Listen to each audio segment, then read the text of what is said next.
Welcome back, ladies and gentlemen. Thank you for adhering to the schedule. Our next presentation is a video presentation on the Golden Rule by Miss Karen Armstrong. Karen Armstrong is the author of A History of God and the Spiral Staircase, among us bestsellers. She is among the world's foremost commentators on religion and an important advocate for interfaith understanding. Here's a quote from Sunday Times. Armstrong has a dazzling ability. She can take a long and complex subject, reduce it to fundamentals without oversimplifying it. There will be a reflection and discussion session on the video presentation afterwards, and we will welcome questions from the audience. Please enjoy the video for now.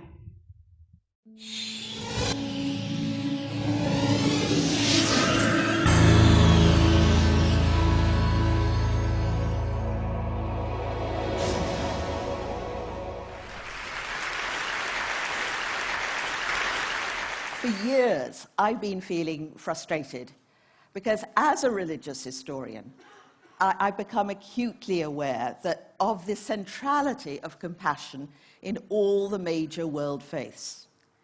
Every single one of them has evolved their own version of what's been called the Golden Rule. Sometimes it comes in a positive version. Always treat all others as you'd like to be treated yourself. And equally important is the negative version. Don't do to others what you would not like them to do to you. Look into your own heart, discover what it is that gives you pain, and then refuse, under any circumstance whatsoever, to inflict that pain on anybody else. And people have emphasized the importance of compassion, not just because it sounds good, but because it works. People have found that when they have implemented the Golden Rule, as Confucius said, all day and every day, not just a question of doing your good deed for the day and then returning to a life of greed and egotism, but to do it all day and every day, you dethrone yourself from the center of your world, put another there, and you transcend yourself. And it brings you into the presence of what's been called God, Nirvana, Brahman, Tao, something that goes beyond what we know in our ego-bound existence. But you know, you'd never know it a lot of the time that this was so central to the religious life, because with a few wonderful exceptions, very often when religious people come together, religious leaders come together, they're arguing about abstruse doctrines or uttering counsel of hatred or inveighing against homosexuality or something of that sort. Often people don't really want to be compassionate.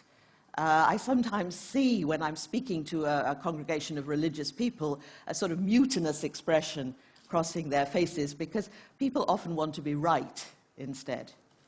And that, of course, defeats the object of the exercise. Now, why was I so grateful to TED?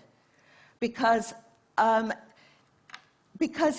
they took me very gently from my book-lined study and brought me into the 21st century, enabling me to speak to a much, much wider audience than I could have ever conceived, because I feel an urgency about this.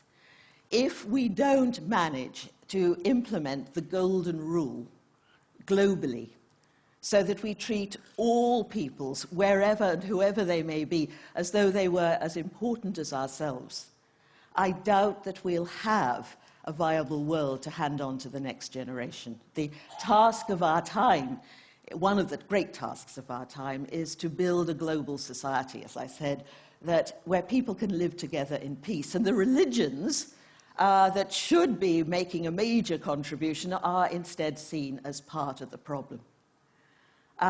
And of course, it's not just religious people who believe in the Golden Rule. This is the source of all morality, this imaginative act of empathy, putting yourself in the place of another. And so we have a choice, it seems to me. We can either go on bringing out or emphasizing the dogmatic and intolerant aspects of our faith, or we can go back to the rabbis, Rabbi Hillel, the older contemporary of Jesus, who, when asked by a pagan to sum up the whole of Jewish teaching while he stood on one leg, said, "That which is hateful to you, do not do to your neighbor. That is the Torah, and everything else is only commentary." And the rabbis and the early fathers of the church who said that any interpretation of Scripture that bred hatred and disdain was illegitimate. We need to revive that spirit. And it's not just going to happen because a spirit of love wafts us down.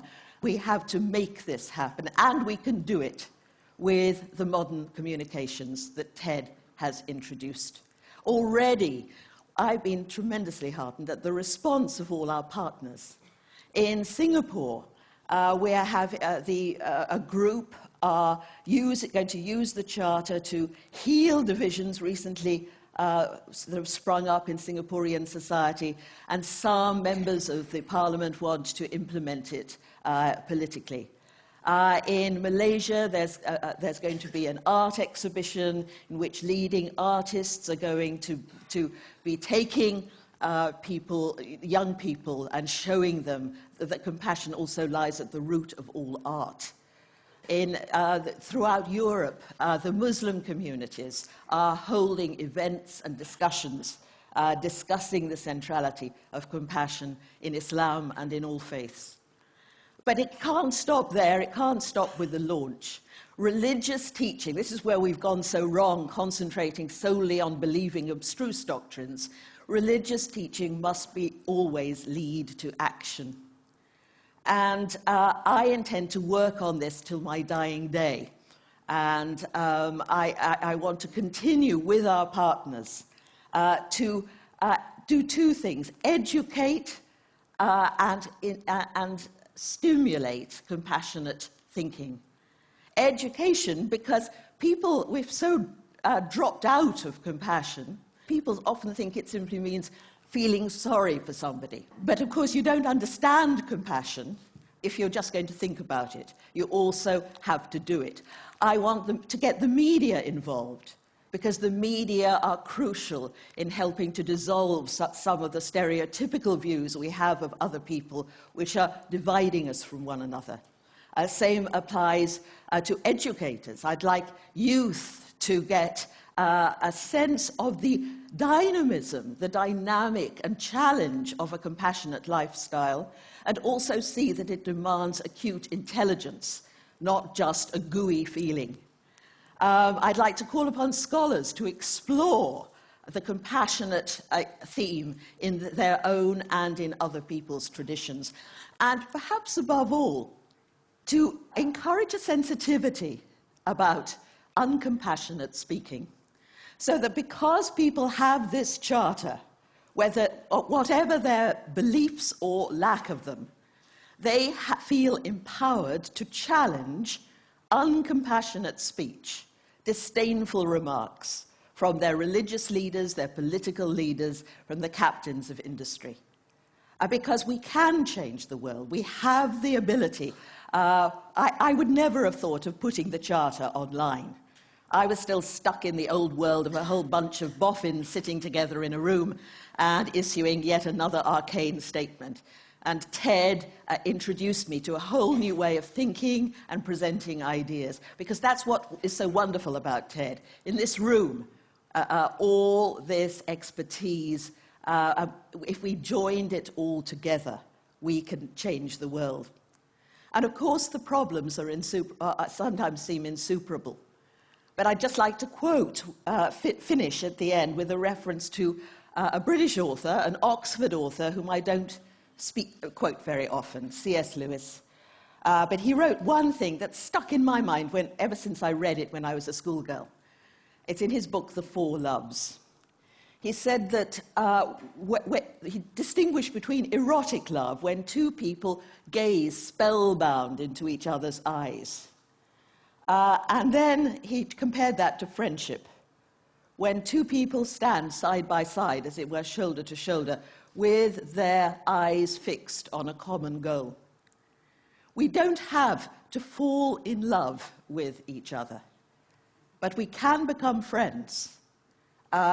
And I am convinced, I felt it very strongly during our deliberations at Vevey, that when people of all different persuasions come together, working side by side for a common goal, differences meld away, and we learn amity, and we learn to live together and to get to know one another. Thank you very much.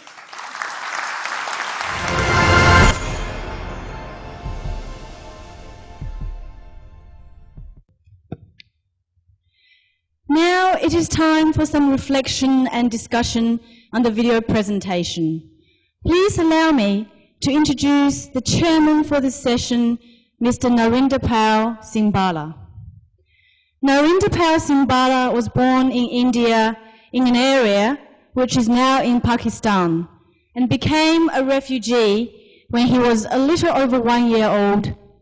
In 1950, his family immigrated to Singapore, and he spent his formative years there. He commenced his working life as a school teacher.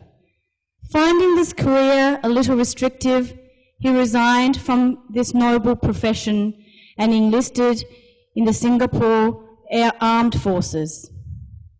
Although retired, nevertheless, he is diligently pursuing postgraduate studies at the master's and doctorate levels in areas of religion, philosophy, and metaphysics. Narinderpal is very much a community leader. Among his prominent contributions are the Victorian State Representative of the Sikh Council of Australia, a life member of Guru Nanak Mission Incorporated, an active member of the Sikh Welfare Council of Victoria and the Sikh Interfaith Council of Victoria, and one of the 7 advisors elected to the Community Affairs Committee of the Southern Metropolitan Cemetery Trust. Now, may I invite Mr. Singh Bhalla to chair this session from the floor.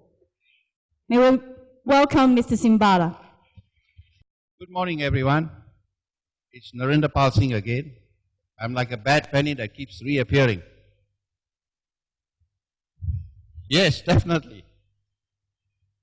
Karen Armstrong has broached a very good subject, the golden rule, about how we relate to each other and how we expect other people to relate to us. Where originally we were going to finish the session at 12 o'clock and then go for lunch, I've been told that we've got to finish by 11:45. So we've got about 16, 17 minutes to go. So I'd like to invite reflections from the floor on the comment she's made, and also to generate a discussion on this topic. Ted, yes please. I reflect on the religious situation. I'm Jed Perkins, Unitarian Church. I reflect on in my lifetime, and I think of my growing up in a little country town where we were all basically Scotch-Irish with a few German thrown in, and the main argument in religion was between the Church of Christ and the Baptist on baptism, and we didn't know anybody else, you know. And we were smug, and we had this attitude. I guess I heard a little poet: "We are God's chosen few, all other folks are damned, there is no room in heaven for you, we can't have heaven crammed." And, you know, sort of that attitude. And I look at what's happened in my lifetime, and I think of that great philosopher Margaret Thatcher, who said, "There is no society, only an economy." And, you know, we've come to a place where I think people are, because of globalization and, you know, the economic rationalism, that people are a bit disoriented. And it seems to me that in this time, we've seen the rise of fundamentalist religion. And fundamentalist religion gives you something that's very comforting. You know you are right and everybody else is wrong. And yesterday, Rabbi Don spoke about being of one nation. Our Baha'i friend spoke about us being one nation. The question in my mind is, how can people deal with the insecurity that we have in this one world?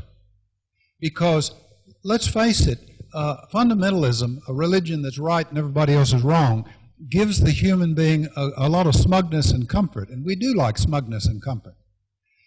So I think that's a dilemma we have to really face, because if I'm going to say that my religion's not the only one, and I'm not the only right person, I have to face the insecurity of saying I might be wrong. And so this is probably more of a reflection than a question, but still, I think this is the difficulty we do have to face. I'm a Unitarian now, and I'm less secure as a Unitarian than I was in my growing up, because I'm not right anymore. Chet, thank you. Thank you for sharing those reflections. Do I have a microphone there?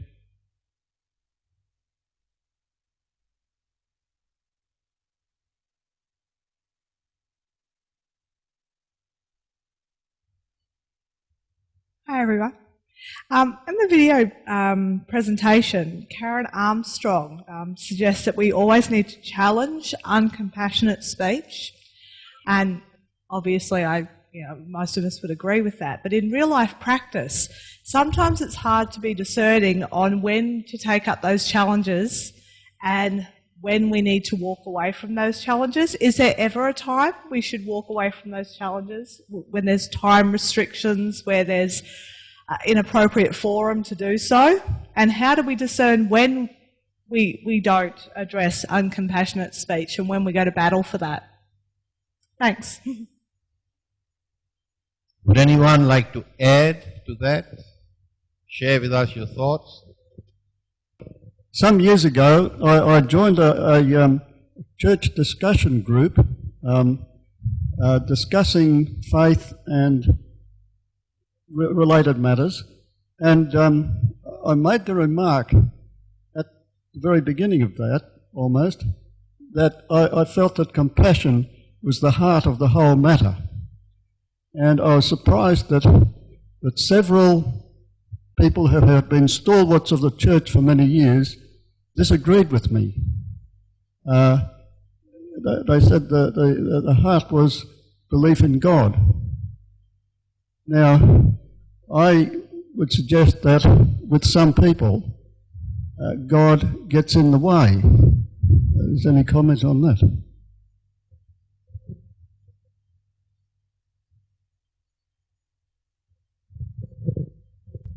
I just wanted to make a little correction, or if I may, please humbly make a modification. I never, as a Baha'i, said, let's make one nation.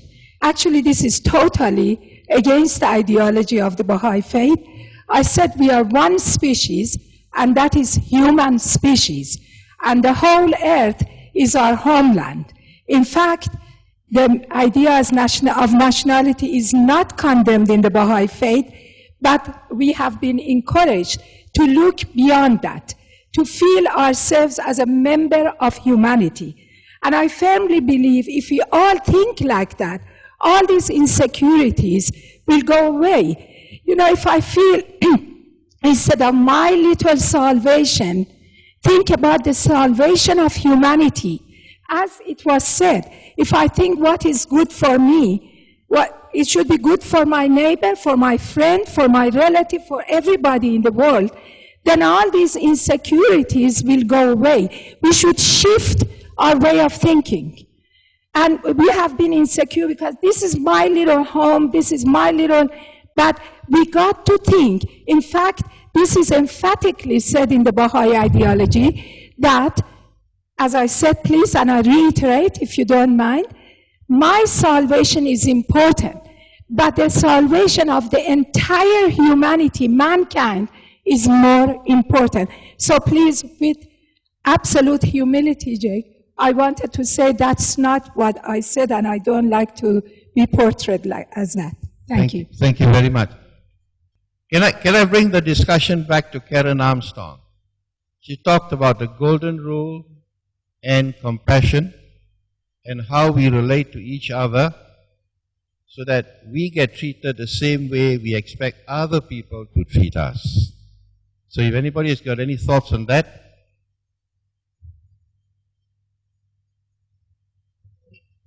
Another rat bag speaking up, people. I was fascinated when I first saw that the video at Pure Lands a couple of months ago, and it was reminding me today of what Rabbi Don was saying yesterday about finding what we have in common. And I just, that is something we do all have in common, that we all have a fundamental principle of being aware of our own behaviour and how it affects on other people. Some people have rather generous interpretations in how to work on that. But I've had people throwing back in my face that my personal faith's equivalent of the Golden Rule is do what thee will, bid thee harm none. And people focus on the first part and not realising that the harm none bit is the critical part, that we do what we need to do, but we have to make sure that our behaviour does not affect other people. And pulling back on what was said yesterday about finding common ground, I think this is a very good basis of common ground that we can work from. Thank you. Thank you. You want to say something? Yes, Sawan. I just wish to address the issue that you brought up, because I find it very difficult to be compassionate. My heart is there, my mind is there, but I am not there. So I think to address that issue, Mr. Chairman, we'll have to, or we'll need to assess the situation, assess our own capabilities, and if I'm not happy or not able to do it, I will be happy to say no. I think it's what Armstrong brought out. She is very experienced and she's got resources where she could refer people to. But you and I may not have the opportunity of those resources that we can refer people to. That makes sense? Thank you. Thank you very much. Any other comments? My name is Friederike and I work at the University of Southern Queensland, and I just wanted to say I think it's very simplistic to say we just have to be more compassionate. I mean, I think everyone here wants to be compassionate and everyone wants to love everyone, and I think most people want that, but I think the problem is that countries relate to each other in a different way. They relate with warfare and with threats, and people get very insecure, and they can't really influence how countries relate to each other. And I think we should discuss how we can handle that problem. And I think politics has to be get involved in becoming more compassionate. Thank you very much.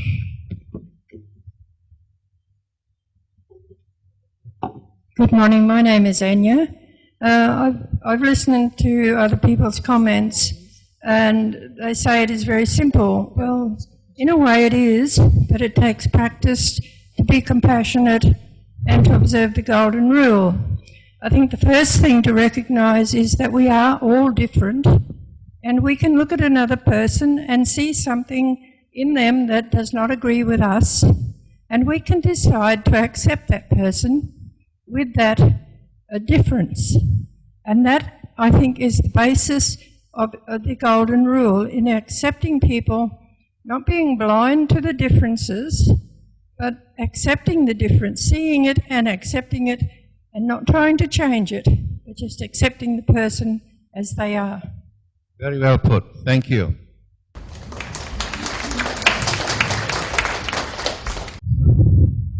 I can remember being enlightened at some stage in the past that there was a bit of a hole in the golden rule, because even if you decide you will do your utmost to deliver to the other person what you would like in that circumstance to have delivered to you, you actually might be making the wrong choice for that person, because what they would like may not be in accordance with what your wishes would be. So sometimes, if it's possible, it's better to actually try to ascertain what the other person would like in that circumstance, because in fact you might be imposing on them something that is unwelcome for them. Now also there's a corollary to that, in that if you do inquire, well, what would you like to happen in this situation that would make it right for you, they may request of you something that you feel unable to deliver. So, you know, it's not really quite so clear cut. I just wanted to make that.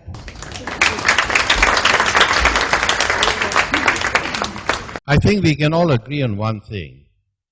The golden rule is a sort of principle under which you work when you communicate or react towards another person. And as long as you do it in good faith, you accept that person as being a person, and you talk, and in the process, even if you make a slight mistake, culturally or otherwise, if it was done honestly, there should be no problem continuing the communication with the other person. There is some latitude in that. I'll take one more question, then I've got to do a summary. Right, I'm Kamala, student from USQ. I'd just like to point out about, you know, if you don't want to feel the pain, I mean, if you have already felt pain, you don't want to inflict pain to others. But I'm just thinking about Gautama Buddha, where he was actually very protected and he didn't feel any pain, he was rich and everything. But then when he saw somebody, it means he has not experienced all those things. But when he saw the sufferings of others, he decided to feel how they felt. See, some of us grow up with a silver spoon or a golden spoon, so we don't have empathy. We have never ever felt pain. We've never felt poverty. We've never felt ill health. As for me, like, I'm always blessed with good health. And at one point, I couldn't understand people who are always sick, you know, because I have not felt sickness, so I don't have that empathy to those people who are sick. So it's enlightenment. It's like you don't have to feel it, but you might know how other people feel. So then you can have compassion and empathy for them. Thank you. Thank you so much.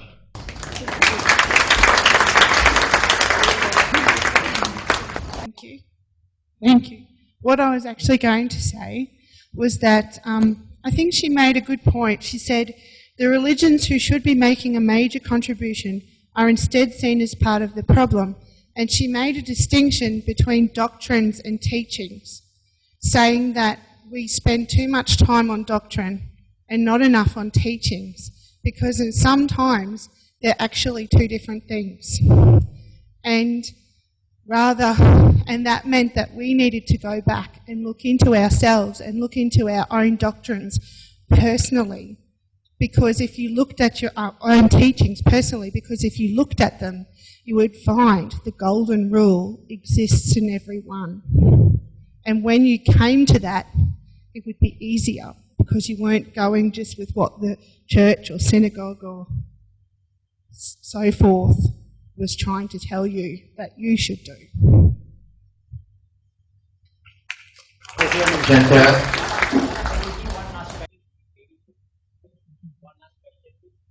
1 minute. I'm Sister Beryl Gleeson, and I'd just like to recommend one of Karen Armstrong's books that she has written, and it's called The 10 Commandments for a Compassionate Life. And she works through the different ways of becoming compassionate. And, you know, one is respecting differences of all people and getting away from doctrines and everything like that from your own church, and just living that compassionate life, which I think is the answer to a peaceful existence amongst all people. Thank you. It's called the 10 Commandments for a Compassionate Life.